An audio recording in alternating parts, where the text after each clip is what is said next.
Welcome to Karl Bodmer Live here at the National Museum of Wildlife Art in Jackson Hole, Wyoming. We are presently surrounded by works of art that I did on an adventure that I took nearly 200 years ago. I'm taking you on that adventure with me in 4 segments, starting with this first one, my life up to the point of actually starting the expedition in St. Louis. Born Johann Karl Bodmer on February 11th, 1809 in Zurich, Switzerland. I was the son of a local cotton merchant, and my parents sort of nudged me into the art world. And so at the age of 13, I came under the apprenticeship of my uncle, Johann Jacob Meyer. He was a local printmaker and engraver. Little did I know then that this experience was going to set the course for the rest of my life. But at 19, naturally I believed I'd learned all I could possibly learn from my uncle and went off to Paris to study art. While in Paris, I found my first real job as an artist. I was engraving scenes of the Rhine River, basically making postcards of the time. It wasn't terribly glamorous or glorious, but it did pay some bills, and I loved doing it. I loved doing art. Then a prince came to town, Prince Maximilian Zuvide.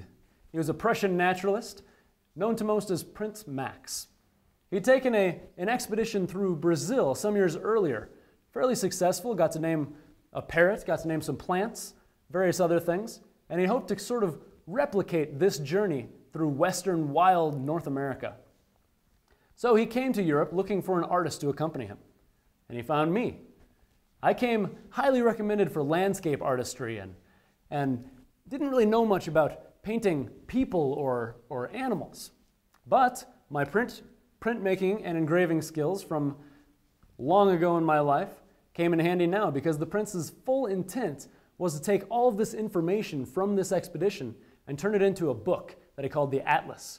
It was basically a big, unbound bunch of papers in a giant leather shoebox. So the prince found me. I was an artist. I was an engraver and a printmaker. I was young, and I was cheap. So the prince hired me on. I signed a contract, and 3 weeks later, the prince, myself, and our huntsman, gamekeeper, and taxidermist David Drydoppel set sail for America. This was May 18th, 1832. And in a letter bearing that date, which I just happen to have, the prince wrote to his brother, "Bodmer is a lively, very good man and companion, seems well educated, and is very pleasant and very suitable for me. I am glad I picked him. He makes no demands, and in diligence he is never lacking." Well, that was true, but mostly because I had to be. The prince was a trained scientist through and through, and he expected me to give him the absolute most precise drawings I possibly could. So I stepped up to the challenge. So we set sail for America. After a very rocky, rough sea, we finally landed in America, in Boston, on July 4th, 1832. I got terribly seasick the whole way across. I'd never really been on a boat before. But we finally made it during their Independence Day celebrations. Now, the 24-year-old part of me really kind of hoped that all of America was going to be this way. Food and drink and celebrations and women. But the other part of me knew that I had a job to do. So the prince and myself set out through Boston, all the bookstores and anywhere we could possibly find anything about the American Indians before we set off on our expedition. But we couldn't really find anything. This surprised me, because the prince had all but convinced me that all of America was this wild frontier land where Indians were living off the ground and living in teepees and wearing bearskin rugs. But we had to set off from Boston without really having any further information. Our first major destination was to be St. Louis, where we would actually start our expedition through the West. But along the way, we made a few stops. We stopped at the Joseph Bonaparte estate, Napoleon's brother. The prince loved the gardens, so I made a few sketches of those. We stopped in Bethlehem for about 5 weeks so I could study the flora and fauna and really try to hone my skills as an artist of people and animals. We finally made it to New Harmony, Indiana, sort of a utopian colony. It was the Center for Natural Studies of the time. So I got to study the works of Titian Peale and Samuel Seymour and work alongside Charles Alexander LeSueur and Thomas Say. I got to study all the area, and then the prince and David ended up getting sick, something sort of resembling cholera.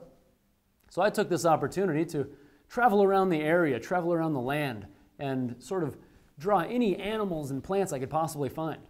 But the area was really only so big. Say and LeSueur said that they had a friend, Joseph Barabino, stationed in New Orleans at the time. How could I pass up a trip to New Orleans? So in December, I set off for New Orleans.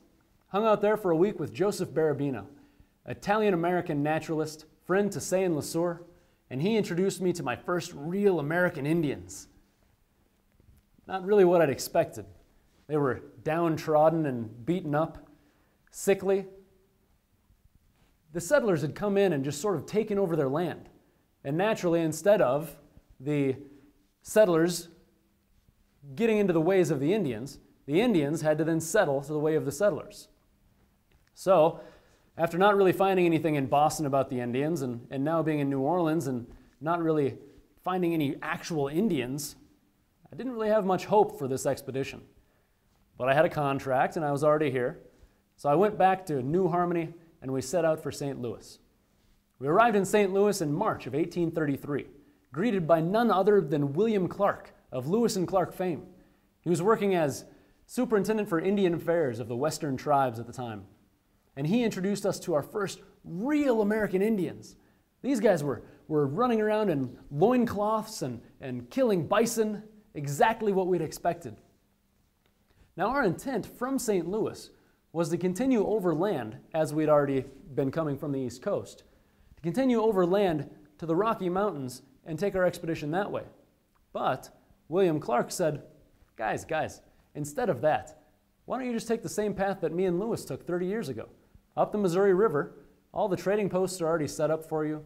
The Indians will be settled along the trading posts. It'll be safer, it'll be easier. You'll get more information this way. Didn't really take much convincing. And he gave us maps. So, on April 10th of 1833, we set out from St. Louis aboard the steamboat Yellowstone with the protection of the American Fur Company with the intent of retracing this Lewis and Clark route. We'd been in America for right around 10 months, almost half of our entire expedition from start to finish. Now we were really in for an adventure. We're going to see and paint bison hunts and kills, see the beautiful landscapes and rock formations, barely escape Indian battles, get our keelboat raided by natives, all to come in the next segment of Karl Bodmer Live.